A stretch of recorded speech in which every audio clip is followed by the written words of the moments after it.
أعوذ بالله من الشيطان الرجيم. بسم الله الرحمن الرحيم. يا أيها الذين آمنوا كتب عليكم الصيام كما كتب على الذين من قبلكم لعلكم تتقون.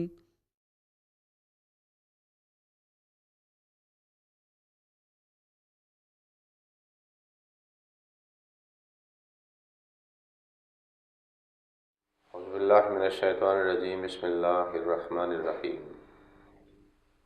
اللهم صل على محمد وعلى آل محمد كما صليت على إبراهيم وعلى آل إبراهيم إنك حميد مجيد.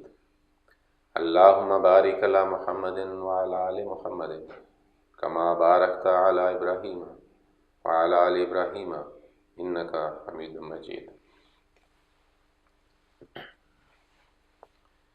عن عائشة رضي الله تعالى عنها قالت كان رسول الله صلى الله عليه وسلم أمر بصيام عاشوراء فلما فرض رمضان كان من شاء صام ومن شاء أفطر. Bukhari Kitab al-Sawm. C'est la parole ou la sunna du Saint Prophète sallallahu alayhi wa sallam qui a été rapportée par Aïcha, son épouse, la mère des croyants, radiyallahu ta'ala anha.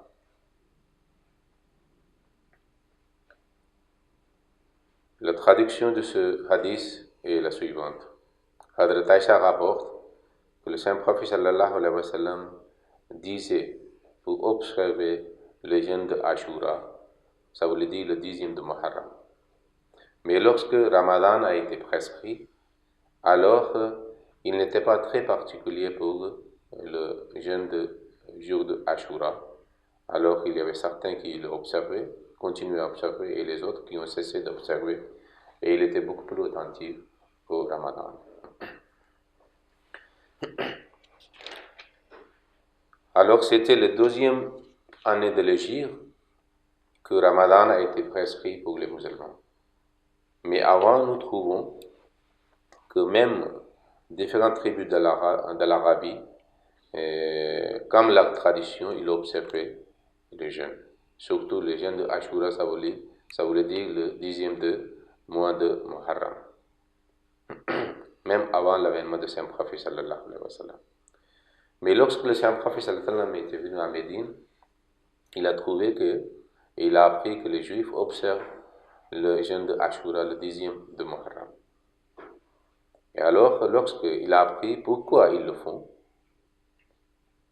parce que les Juifs le faisaient pour, c'est-à-dire rendre hommage au Dieu, comme un signe de reconnaissance envers lui, que Moïse alayhi salam a été sauvé de Pharaon le 10e de Muharram. Alors, pour commémorer ce jour de soutien divin, les Juifs de Médine observaient ce jeûne. Alors, lorsque le Saint Prophète sallallahu alayhi wa sallam l'a appris, il a dit que nous sommes plus proches de Moïse que même les Juifs, et nous devons aussi observer le jeûne de 10e jour de Muharram. Alors le Saint Prophète sallallahu alayhi wa sallam avait fait annonce que tous les gens, tous les habitants de Médine, les musulmans, observent le jeûne de Ashura, le 10e de Muharram. Ça a continué 2 ans, et lorsque le 2e année de l'Hégire, le Ramadan a été prescrit, alors c'était comme un mois complet pour les jeunes. C'est pour cela que les musulmans ont commencé à observer. Il faut savoir que le jeûne de Ramadan font partie d'un des piliers de l'islam. C'est obligatoire pour tous les musulmans, hommes, femmes, qui sont adultes et qui ne sont pas malades, qui ne sont pas en voyage, et alors ils doivent observer le jeûne. il faut savoir que le jeûne n'est pas seulement pour les musulmans. Le jeûne est presque dans toutes les religions qui sont mentionnées, qui existent dans le monde, dans différents peuples. Et le jeûne est considéré comme un acte d'adoration très utile pour développer la faculté morale et spirituelle, pour s'approcher de Dieu. Inch'Allah, dans le dars suivant, nous allons présenter la mention de Ramadan ou de jeûne dans les autres religions aussi. Mais aujourd'hui, je vais vous présenter la signification du mot Saum. Saum est traduit en français par le mot jeûne. Alors, Saïmon est celui qui observe le jeûne. Alors, que signifie le mot Saum? Parce que dans ce mot, l'importance et la bénédiction et aussi le sacrifice qui est exigé est mentionné. Dans la langue arabe, le mot Saum signifie rester en arrière, s'abstenir de faire quelque chose, s'abstenir de manger, boire, parler et marcher. Les Arabes disent par exemple Samatir riho, le vent devient calme ou sans mouvement.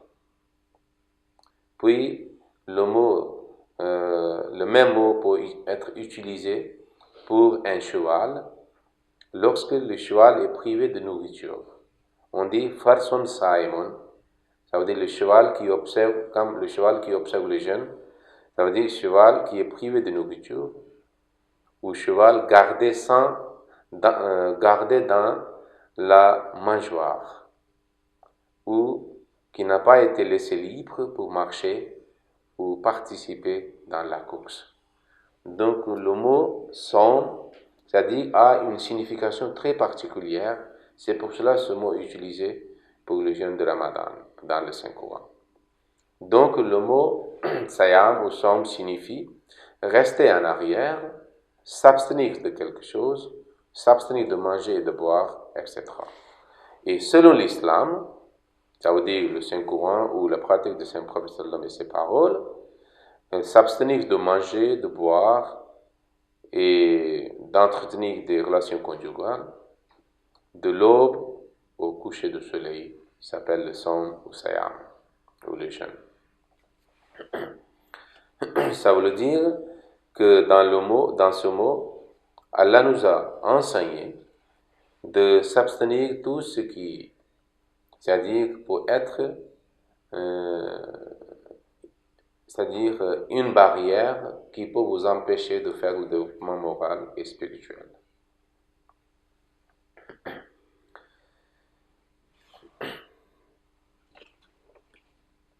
Alors, quand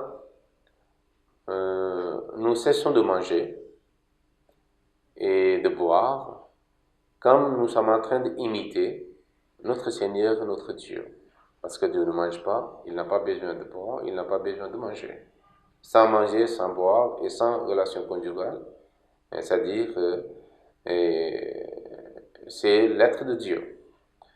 Donc nous trouvons dans différentes religions, même la Bible ou le Saint-Coran ou les paroles du Saint-Prophète, il a dit Takhallaku bi akhlaqillahi. Ça voulait dire cultiver les attributs de Dieu. Nous pouvons essayer d'imiter, selon notre portée et la possibilité, c'est-à-dire notre Dieu. Alors dans le Ramadan, dans le mois de Ramadan béni, nous avons la possibilité, lorsque nous cessons de manger pour une durée quelconque, nous cessons de boire et aussi des relations conjugales. Ainsi, nous imitons notre Seigneur, notre Dieu, ou certains de ses attributs. Ainsi, nous avons une grande chance et la possibilité de nous approcher de notre Seigneur en cultivant les attributs de notre Dieu. Alors, le Coran met accent sur cela. Et le Saint-Prophète nous a aussi dit. Le Coran dit Fitrat Allah illati fatara an-nas alayha. Cultiver et adopter la nature de Dieu, sur laquelle il nous a créés. Il a dit Sibghatallahi wa man ahsanu min Allahi sibghatan. Allah a une couleur par exemple, qui peut être le mieux que, c'est-à-dire de couleur. Le couleur signifie ici un attribut ou une qualité quelconque. Alors nous devons essayer de cultiver les couleurs ou les attributs de Dieu en nous. Alors Ramadan nous procure, c'est-à-dire beaucoup plus de possibilités que nous puissions imiter notre Dieu pour essayer d'être, c'est-à-dire similaires à lui dans certains aspects. Même si nous ne pouvons pas être complètement comme lui, mais comme nous voulons son amour et comme nous voulons nous approcher de lui, alors ce sera impossible si nous n'imitons pas, nous ne cultivons pas ses attributs. Alors, dans le mois de Ramadan, nous pouvons pratiquer certains enseignements pour être très proches de Dieu et pour s'approcher de Dieu en imitant et cultivant ses attributs. C'est pour cela Allah nous a donné, c'est-à-dire cette chance dans le mois de Ramadan. Nous devons tous essayer d'observer le Ramadan avec bonne intention, avec enthousiasme, avec, c'est-à-dire ardeur, selon les enseignements de Saint-Coran, les paroles de Saint-Prophète et ses pratiques. Ainsi, nous pouvons obtenir l'amour et le plaisir et le contentement de Dieu.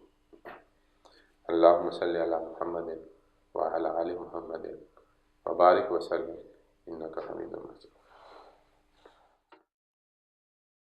اللهم صل على محمد وعلى آل محمد كما صليت على إبراهيم وعلى آل إبراهيم إنك حميد مجيد. اللهم بارك على محمد وعلى آل محمد كما باركت على إبراهيم وعلى آل إبراهيم إنك حميد مجيد.